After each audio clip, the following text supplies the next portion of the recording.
Hai, salam bahagia selalu dari channel Emma Florist Jakarta, yaitu channel yang mengupas tentang segala hal mengenai bunga. Ada artikel, tutorial dan juga pengetahuan tentang produk-produk karangan bunga, baik informasi lokal maupun lingkup dunia.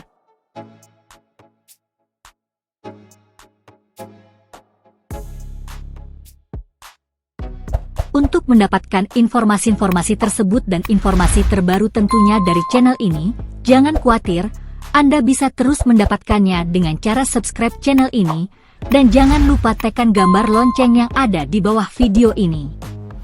Pada video ini, Anda akan disajikan informasi dan topik mengenai asal-usul arti bunga dan pentingnya bunga dalam kehidupan manusia. Langsung saja kita simak pembahasan video di bawah ini.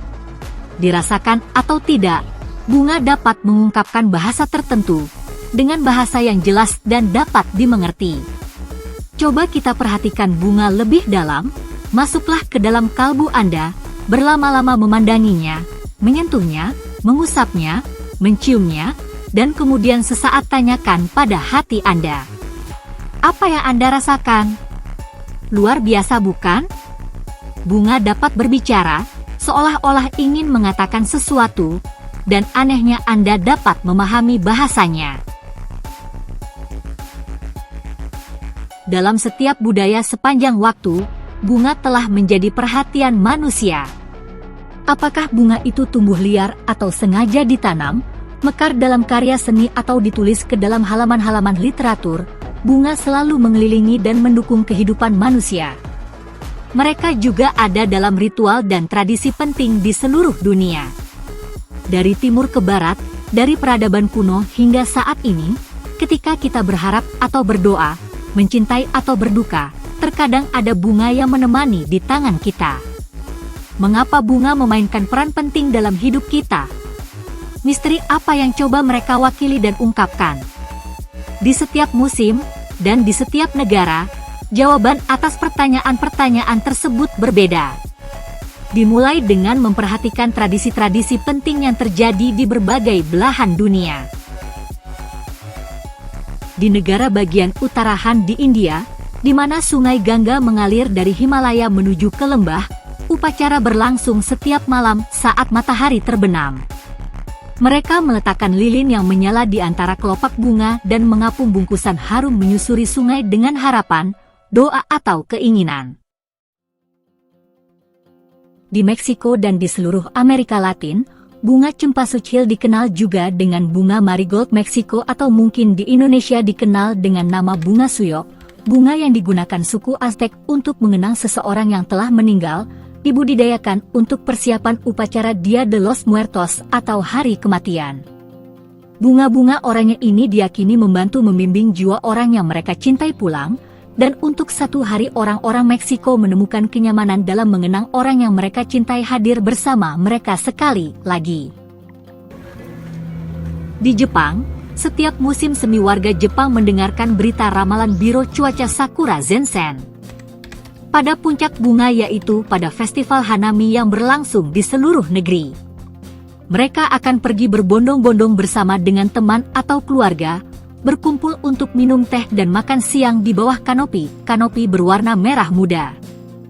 Perayaan ini sering berlangsung hingga larut malam, diiringi dengan musik, dan sekitarnya dihiasi dengan lentera kertas yang menerangi pepohonan. Meskipun perayaannya menyenangkan, namun masa perayaannya cukup singkat, karena pohon sakura mekar penuh paling lama hanya selama 2 minggu. Di Prancis pada hari-hari di bulan Mei, seperti di Jepang, ada kegiatan masyarakat sekitar yang fokus pada satu bunga, yaitu bunga Lily of the Valley atau bunga bakung gunung. Bunga putih halus ini, tumbuh sebagai rangkaian bunga berbentuk lonceng berdaun hijau panjang, sering disebut sebagai porte-bonheur, secara harfiah berarti, pembawa kebahagiaan. Kemudian dalam acara-acara pernikahan, di Inggris berlanjut di Eropa hingga Amerika, bunga memainkan peran dalam setiap aspek tradisi penting ini, dari karangan bunga pengantin hingga hiasan utama. Pada acara pernikahan, terlihat seorang gadis penjual bunga mendahului pengantin wanita, mencengkeram sekeranjang kelopak mawar dan menyebarkannya ke lorong. Kelopak yang dijatuhkannya dimaksudkan untuk menciptakan jalan cinta dan kecantikan yang akan membawa pengantin wanita ke dalam kehidupan barunya sebagai wanita yang sudah menikah. Di Asia, Amerika, Jepang dan Eropa, tradisi ini tetap konstan berjalan terus selama ratusan tahun. Sungguh menakjubkan menyadari bahwa sementara saat ini segala sesuatu di sekitar kita yang telah berubah, baik perumahan, transportasi, teknologi, metode dan gaya komunikasi, namun bunga dan tradisinya tetap sama. Manusia menumbuhkannya, mempelajarinya dan kita menghadiahkannya kepada tamu, kepada tuan rumah, kepada orang-orang terkasih, pada saat suka dan duka, rasa kekaguman dan penghargaan.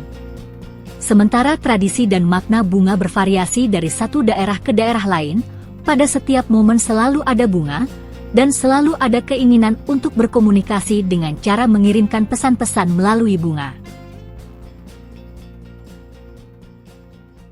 Pertanyaan yang muncul kemudian, apa yang ingin kita katakan, dan mengapa kita menggunakan bunga untuk mencoba mengatakannya? Ada apa dengan bunga itu sendiri yang membuat kita tertarik? Apakah ini ekspresi sederhana dari siklus kehidupan yang begitu kita kagumi, dari benih ke anak pohon, dari kuncup ke mekar, dan kembali ke benih? Atau apakah itu aroma manis mawar, aroma yang secara fisik mengubah kimia otak kita, membawa aliran kehangatan dan kegembiraan? Pertanyaan-pertanyaan inilah yang telah melahirkan simbolis bahasa bunga di hampir setiap budaya sejak zaman kuno. Dari kegiatan ritual pemujaan dalam agama-agama, mitologi Yunani dan Romawi, manusia telah menetapkan simbol bunga kepada dewa dan dewa, nabi, dan orang suci. Dalam iman Kristen, perawan Maria selamanya dikaitkan dengan bunga bakung putih, dari kisah para rasul membuka peti matinya dan hanya menemukan mawar dan bunga lili.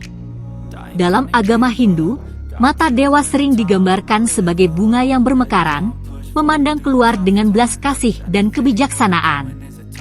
Dalam agama Buddha, Sang Buddha sering digambarkan duduk di atas bunga teratai yang terbuka, sebagai simbol pencerahan.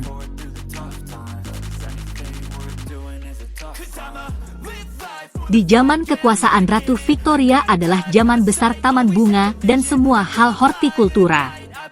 Sehingga tidak mengherankan bahwa simbolisme bunga menjadi sangat kompleks hingga saat ini. Kecintaan orang-orang Victoria pada bunga adalah hubungan mereka yang kuat dan langsung dengan alam, dengan cara yang sangat berbeda. Mayoritas manusia hidup di darat, alam daratan itu sendiri jauh lebih berlimpah dan subur, dan adanya pemikiran bahwa Tuhan berbicara kepada manusia melalui alam, menyampaikan pesan, khususnya pesan moral, adalah bagian intrinsik dari pemikiran sehari-hari. Perdagangan dan ekspedisi membawa kekayaan spesies bunga baru yang eksotis dari Timur dan Amerika, kemudian dibudidayakan di rumah kaca untuk dinikmati keindahannya. Asal-usul bahasa bunga di negara-negara barat merupakan simbolisme bunga yang beragam, di mana setiap bunga diberi makna tertentu.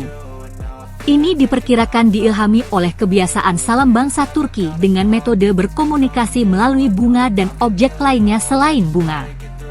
Dalam tradisi salam Turki, penerima akan memecahkan kode pesan berdasarkan tebakan kata-kata yang berirama dengan objek tersebut. Ide salam Turki ini kemudian dipopulerkan di Eropa oleh Kedutaan Besar Turki melalui surat Lady Mary Wortley Montagu, yang diterbitkan setelah kematiannya pada tahun 1763. Surat-suratnya menggambarkan salam sebagai metode komunikasi antara sepasang kekasih, yang memungkinkan untuk mengirimkan pesan dengan, tanpa pernah menggoreskan jari Anda. Dalam surat-suratnya tersebut ia juga memberikan contoh artinya. Ketika surat-surat tersebut dipopulerkan pada abad ke-19, budaya barat yang sudah terobsesi dengan bunga, diekstraksi dari daftar beragam objek yang mereka anggap romantis, yaitu bunga, menyingkirkan objek lainnya seperti objek logam, bahan makanan, darah naga, dan lain-lain. Kemudian mulai menetapkan definisi untuk setiap bunga berdasarkan sastra, puisi, seni, dan hortikultura. Kamus Bunga Bahasa Barat pertama, Le Langage des Fleurs, yang ditulis pada tahun 1819 oleh Charlotte de la Tour, sangat populer sehingga menciptakan industri kecil. Kamus bunga bergambar yang tak terhitung jumlahnya beredar di Prancis dan di seluruh Eropa.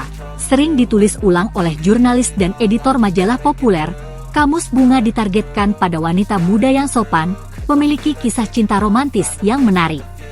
Isinya semua mirip yang berisi daftar abjad nama bunga dengan makna simbolisnya. Penjelasan tentang bagaimana bunga tertentu memperoleh makna biasanya diambil dari mitologi klasik, cerita rakyat, legenda abad pertengahan. Juga bersumber dari Arthurian atau puisi bunga, dan dari contoh kombinasi karangan bunga serta pesan yang mereka sampaikan. Ada sedikit bukti bahwa orang Victoria benar-benar menggunakan bahasa bunga dengan cara yang praktis.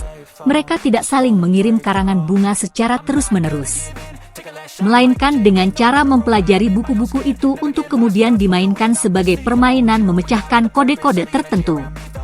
Setiap wanita muda ingin menjadi yang berpengalaman dalam arti bunga. Meskipun mereka tidak menghabiskan waktu berjam-jam untuk mengkodekan karangan bunga rahasia, orang-orang Victoria sangat menyukai bunga dan menggunakan bunga secara luas dalam kehidupan sehari-hari. Penggunaannya bahkan jauh lebih banyak dibandingkan saat ini. Karangan bunga sebagai tanda cinta seringkali dikirim.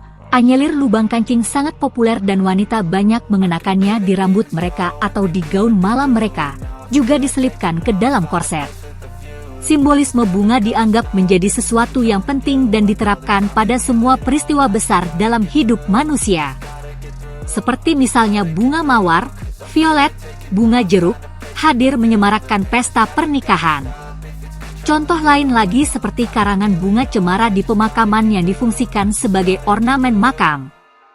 Peran bunga bagi manusia menjadi budaya populer dan menjadi seni yang bernilai tinggi. Penyair, pelukis, novelis, penulis buku anak-anak, jurnalis majalah, komposer, dan penulis lirik, semuanya bermain dengan ide bunga dalam karya mereka. Beberapa menganggap bahasa bunga itu adalah hal yang serius, namun tidak semua orang menganggapnya demikian.